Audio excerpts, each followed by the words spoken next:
Olá, prezados! Tudo bem? Vamos dar continuidade, então, à nossa bioenergética, quando a gente fala de processos de obtenção de energia. E a partir de agora, nós vamos começar a falar sobre a glicólise aeróbia. Bom, pensando na glicólise aeróbia, lembrem lá que a partir deste carboidrato que foi ingerido, nós vamos ter glicose no sangue. Esta glicose pode migrar, por exemplo, para a musculatura e fazer a oxidação, chegando então a formar CO2 e água. Mas como isso é formado, afinal de contas? Vamos dar uma olhadinha.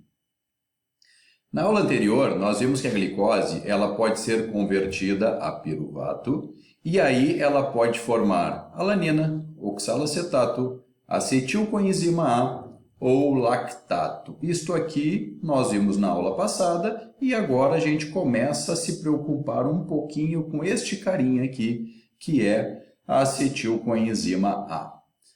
Também a gente já sabe que o piruvato ele é formado no citosol. Ele pode, então, chegar no MCT, se vincular ao MCT, o qual vai mudar de conformação, liberando esta molécula de piruvato dentro da mitocôndria. Lembrando que o MCT é uma proteína que faz mudança conformacional, captando, então, o piruvato da parte citosólica e levando, então, para dentro da mitocôndria, beleza? Olha só, lembra que nós temos vários MCTs ao longo da nossa membrana da mitocôndria, né? E este piruvato pode entrar, então, e ser levado lá na mitocôndria. Legal. Bom, o que acontece, gente? Este piruvato, ao entrar na mitocôndria, ele irá formar acetilcoenzima A partir de uma via de oxidação. Este acetilcoenzima A, ele vai reagir com o oxalacetato, que vai formar citrato, e a partir de então nós vamos seguir numa sequência de reações.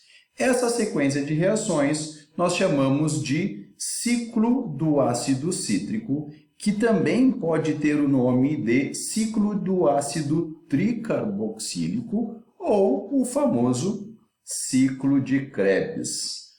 Bom, o que é importante da gente entender aqui? Antes do ciclo de Krebs, nós temos a formação de um NADH.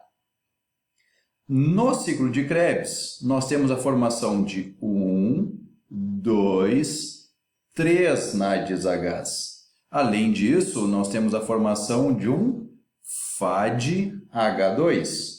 E também temos a formação de um GTP. O que é o GTP? O GTP é um análogo do ATP. Ok? Bom, a partir dessa análise, analisando aqui os NADs e os FADs, nós precisamos entender o que a gente chama de cadeia de transporte de elétrons. Eu vou aumentar um pouquinho isso aqui para que a gente possa enxergar um pouquinho melhor. Então vejam bem, na membrana interna da mitocôndria existem citocromos. Estes citocromos são estruturas com capacidade de oxidação bem importante. Esses citocromos podem gerar a oxidação dos NADs e dos FADs. No citocromo, o NAD, então, aqui, ó, ele pode ser oxidado formando NADH e hidrogênio.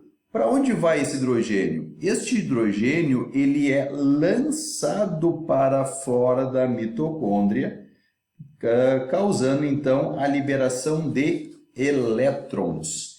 E o que esses elétrons vão fazer? Eles vão ser transportados ao longo, vejam aqui, ó, ele vai ser transportados ao longo da cadeia respiratória. Por isso que ela também é chamada de cadeia de transporte de elétrons. O que esses elétrons vão fazer? Eles vão reagir com oxigênio e com hidrogênio, formando o quê? Água. Esse processo ele vai gerar um gradiente eletroquímico que vai ativar um processo, vai ativar a ATP sintase. A ATP sintase vai então, a partir do ADP e do fosfato inorgânico, formar ATP. Bom, para cada NAD, nós vamos reconstituir 3 ATPs. Para cada FAD, que vai entrar num processo subsequente ao que entra o NAD, nós vamos formar 2 ATPs. Ok? Então, vejam bem que interessante. Só lembrando que o NAD e o FAD, eles são dinucleotídeos de alto nível energético e com capacidade de ser oxidados aqui nesta cadeia de transporte de elétrons. Ok? Bom, qual é então, finalmente, o rendimento energético da glicólise aeróbia? Lembrem, primeira coisa, uma molécula de glicose gera 2 piruvatos. Então, lá na glicólise, que nós vimos anteriormente, a glicólise anaeróbia, nós formávamos 2 ATPs, certo?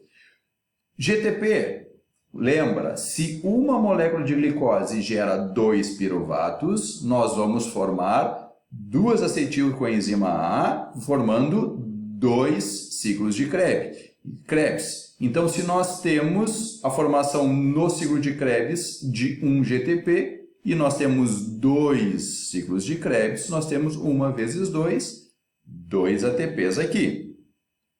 Os NADs, eles são capazes de reconstituir 3 ATPs. Nós temos 4 NADs, nós temos 2 ciclos de Krebs e cada NAD formando 3 ATPs. 4 vezes 2 vezes 3, 24 ATPs. E o FADH2, o que ele faz? Nós temos a formação no ciclo de Krebs de 1 FADH2, como nós temos 2 ciclos de Krebs vezes 2, e cada FAD é capaz de reconstituir 2 ATPs. Esta multiplicação vai gerar 4 ATPs, resultando então em 32 ATPs de rendimento energético. Paramos por aí? Não. Lá na fase da glicólise aeróbia, se vocês voltarem à aula anterior, vocês vão verificar que existem 2 NADs. Se tem 2 NADs, esses NADs eles vão entrar na mitocôndria pela lançadeira de elétrons. E se nós temos então 2 NADs e cada NAD é capaz de reconstituir até 3 ATPs, nós vamos formar 6 ATPs. Desta forma, nós vamos ter então 32 somados a esses 6, resultando em 38 ATPs por molécula de glicose, quando estamos falando de glicólise aeróbia. Certo, gente? Vejam que interessante. O processo de glicólise aeróbia, ela depende da glicólise anaeróbia. Então, é um processo que vem desde a entrada da glicose na célula até a parte final da formação desses ATPs. Ok? Sobre glicólise aeróbia é isso. Fiquem comigo, que daqui a pouquinho nós vamos falar um pouquinho de lipólise. Forte abraço e sigamos!